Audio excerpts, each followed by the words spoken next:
अस्सलाम वालेकुम dear students, welcome back to my channel. I hopes आप सब बच्चे खैरियत से होंगे। आज के लेक्चर में हम डिस्कस करेंगे some basics of algebra. Algebra की कुछ बेसिक्स रूल्स हैं, बेसिक टर्म्स हैं जो हमें बहुत से स्टूडेंट्स को ये बातें पता होंगी। आज और क्लियर कर लेंगे कि constant, variable, coefficient, literal terms क्या होती हैं। कांस्टेंट, वेरिएबल, कोएफिशिएंट तो आप लोग बहुत बार पढ़ चुके होंगे। कांस्टेंट क्या होता है, वेरिएबल क्या होता है, कोएफिशिएंट क्या होता है। लेकिन आज और फर्दर मैं आपको बताऊंगी लिटरल, जो बहुत से स्टूडेंट्स को ये बात नहीं पता होगी कि लिटरल क्या होता है। तो वन बाय वन आज हम इस अलजेब्रा की बेसिक को डिस्कस करेंगे। सबसे पहले बात करते हैं कांस्टेंट। कांस्टेंट किसे कहते हैं? बच्चों, कांस्टेंट का मतलब होता है, फॉर एग्जांपल हम सब स्टूडेंट्स की लाइफ में कोई ना कोई एक बेस्ट फ्रेंड होता है जिसको हम बोलते हैं कि ये हमारा बेस्ट फ्रेंड है। ये तो वो चीज़ हमारे पास क्या कहलाती है? कांस्टेंट, जिसमें कोई भी तब्दीली नहीं आ सकती कि वही मेरा बेस्ट फ्रेंड है तो वही मेरा बेस्ट फ्रेंड रहेगा। तो ये नहीं है कि कभी मैंने किसी और को बेस्ट फ्रेंड बना लिया तो कभी मैंने किसी और को बेस्ट फ्रेंड बना लिया। तो कांस्टेंट ऐसी चीज़ होती है जो हमारी लाइफ में यूनिक हो, ना चेंज हो, पर्टिकुलर सेम रहे। फॉर एग्ज़ाम्पल, जैसे कि मैं यहाँ पे एक नंबर की एग्ज़ाम्पल दे देती हूँ, 4। अब ये 4 है तो मैं इसको 4 ही पढ़ूँगी। अगर मैं सामने वाले से भी अगर पूछूँगी तो वो ये नहीं कहेगा कि ये 40 लिखा है या 14 लिखा है या कुछ भी लिखा है, वो उसको 4 ही पढ़ेगा। अगर मैं अदर साइड कंट्रीज़ पे भी चली जाऊँगी तो यहाँ वहाँ पे भी अगर ये 4 लिखा है तो वहाँ भी सब, सारी यूनिवर्स में सब इसे यही कहेंगे कि ये 4 लिखा है। अगर मैं 8 लिखूँगी तो वो कहेंगे 8 लिखा है, ये नहीं कह सकते कि वो 18 है या 80 है। तो इसका मतलब पूरी यूनिवर्स में भी अगर कोई नंबर कांस्टेंट है तो वो कांस्टेंट ही रहेगा, उसको तब्दील नहीं किया जा सकता। तो कांस्टेंट नंबर्स हमारे पास जो होते हैं वो 0 से लेके 9 तक होते हैं। इसके बाद तो इसी को नंबर्स को रिपीट करके हम काउंटिंग को आगे कंटिन्यू करते हैं। तो कांस्टेंट हमारे पास हो गया वो चीज़ जो हम तब्दील कर ही नहीं सकते, तो वो चीज़ हमारे पास कहलाती है कांस्टेंट। कांस्टेंट, आई होप आप लोगों को क्लियर हो गया होगा कांस्टेंट किसे कहते हैं। कांस्टेंट के बाद हम बात करते हैं वेरिएबल्स की। वेरिएबल्स क्या होते हैं? तो बच्चों, अगर मैं यहाँ पे वेरिएबल की बात करूँ तो वेरिएबल का मतलब होता है वो चीज़ जो तब्दील होती रहे, जो कांस्टेंट नहीं है, फिक्स नहीं रहती, कभी भी चेंज हो सकती है। वेरिएबल्स ज़्यादातर स्टूडेंट्स को पता होगा, वेरिएबल जो है वो A to Z जो वैल्यूज़ होती हैं, A to Z अल्फ़ाबेट होते हैं, हम उसे बोलते हैं कि ये हमारे पास क्या है, वेरिएबल्स कहलाते हैं A to Z। अब वेरिएबल्स जो होते हैं वो अननोन होते हैं तो हमें उसे फाइंड करना होता है। फॉर एग्जांपल, अगर मैं यहाँ पे हमें क्वेश्चन दे दिया जाता है कि x + 2 = 4, तो हमें क्या करना होता है कि x की वैल्यू फाइंड करनी होती है अननोन। तो वेरिएबल फाइंड करने के लिए हम क्या करते हैं, जो इसके साथ एडिशन टर्म होती है, सब्ट्रैक्शन, जो भी एक्स्ट्रा टर्म होती है, हम = के उस साइड पे ले जाते हैं। तो यहाँ पे ये हो जाएगा 4 - 2। तो ये x की क्या आ गई हमारे पास, वेरिएबल, x का वेरिएबल क्या आ गया हमारे पास, x की वैल्यू आ गई 2। अब समटाइम्स ऐसा होता है कि टीचर हमें कोई क्वेश्चन देते हैं तो किसी स्टूडेंट का आंसर चेंज आ रहा होता है। अगर फॉर एग्जांपल टीचर का आंसर आ रहा है 4 तो मैं कहूँगी नहीं, मेरा आंसर तो 2 आ रहा है। तो इसका मतलब वेरिएबल्स वो टर्म्स कहलाती हैं जो चेंज भी हो सकती हैं, कांस्टेंट नहीं रहती। समटाइम्स ऐसा होता है कि सबके आंसर्स चेंज आ रहे होते हैं तो किसी को नहीं पता होता, वो कहता है मेरा आंसर सही है, वो कहता है मेरा आंसर सही है। तो वो चीज़ जो बार बार चेंज हो रही हो, कोई पर्टिकुलर आंसर नहीं पता हो, ये तो हमें खुद से वैल्यूज़ निकालनी होती हैं, तो वो चीज़ कहलाती है हमारे पास वेरिएबल। तो A से लेके Z तक जितनी भी अल्फ़ाबेट्स होते हैं उसको हम कहते हैं वेरिएबल। लेकिन मैथ्स में ज़्यादातर वेरिएबल जो हैं वो यूज़ किए जाते हैं X, Y एंड Z। तो ये हमारे पास हो गया वेरिएबल। आई होप आपको वेरिएबल भी क्लियर हो गया होगा कि वेरिएबल किसे कहते हैं। A से लेके Z तक जो भी टर्म कहलाती है वो कहलाता है हमारे पास वेरिएबल।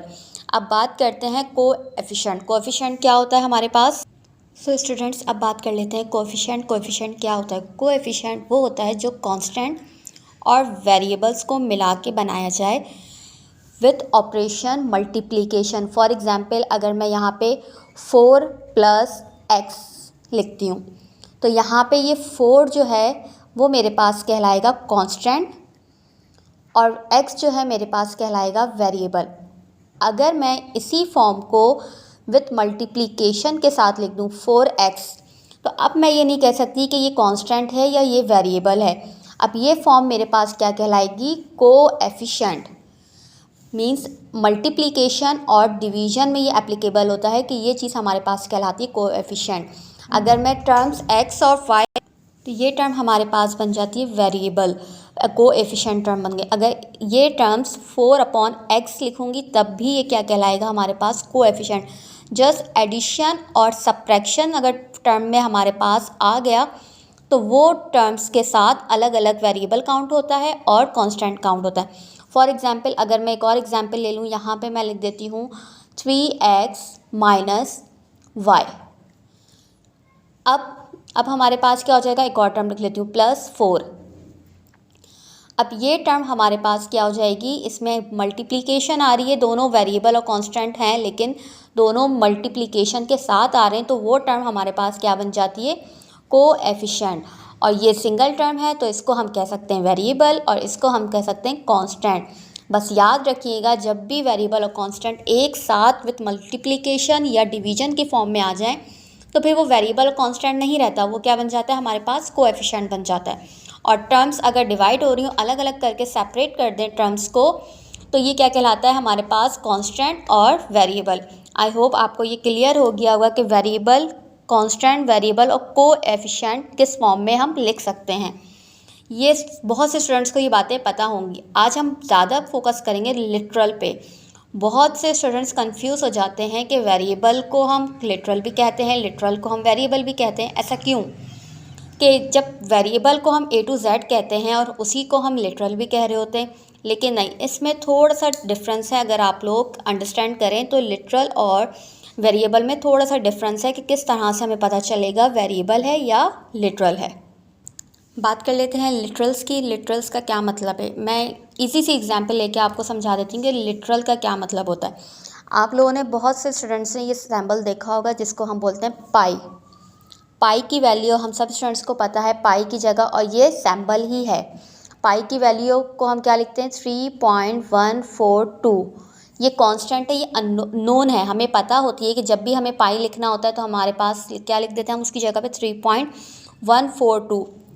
तो इसी तरह अगर लिटरल में अगर हमें, फॉर एग्जांपल हमारे पास इस क्वेश्चन होता है ना, if x is equals to 4, y is equals to 3 and z is equals to 9, और हमें फाइंड करना होता है x plus y plus z, ये हमें फाइंड करना होता है।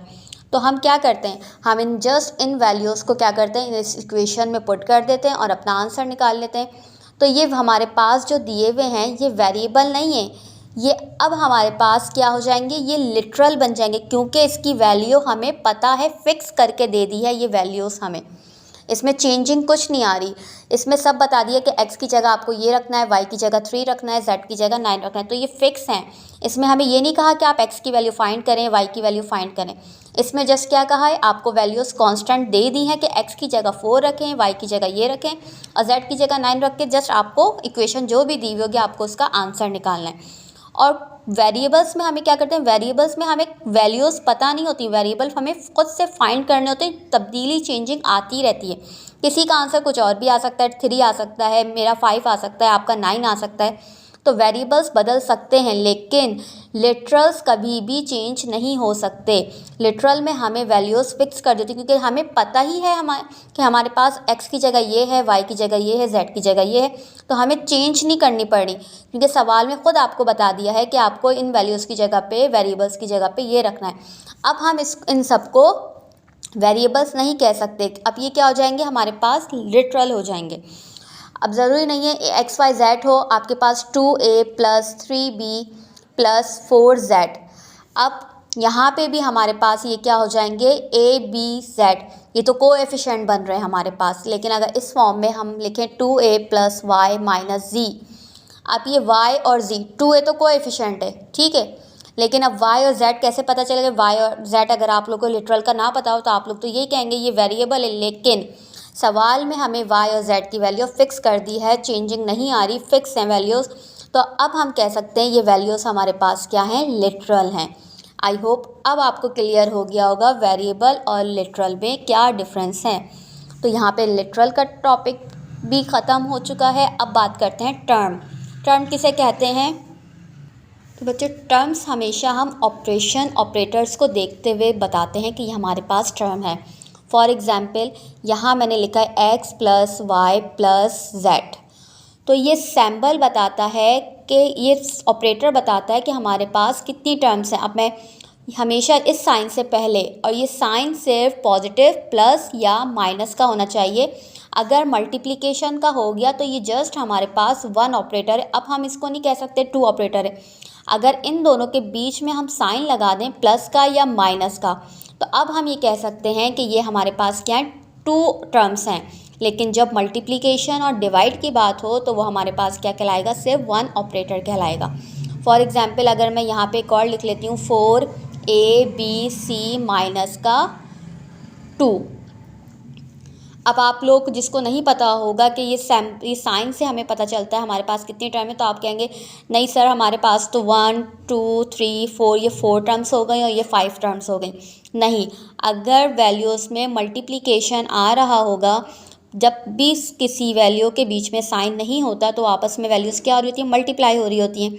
तो यही हमारे पास, इसको पूरा हम कंसिडर करेंगे कि हमारे पास 1 टर्म है और ये हमारे पास 2 टर्म है। तो टोटल हमारे पास इस इक्वेशन में 2 टर्म्स हो गई। अगर 4/x लिखा हुआ होगा तो तब भी ये पूरी क्या कहलाएगी, एक ही टर्म कहलाएगी। सिर्फ टर्म्स जो है प्लस और माइनस से सेपरेट होती हैं, मल्टीप्लिकेशन और डिवीजन से उसी वैल्यूज़ को हम पूरा सेपरेट कहते हैं।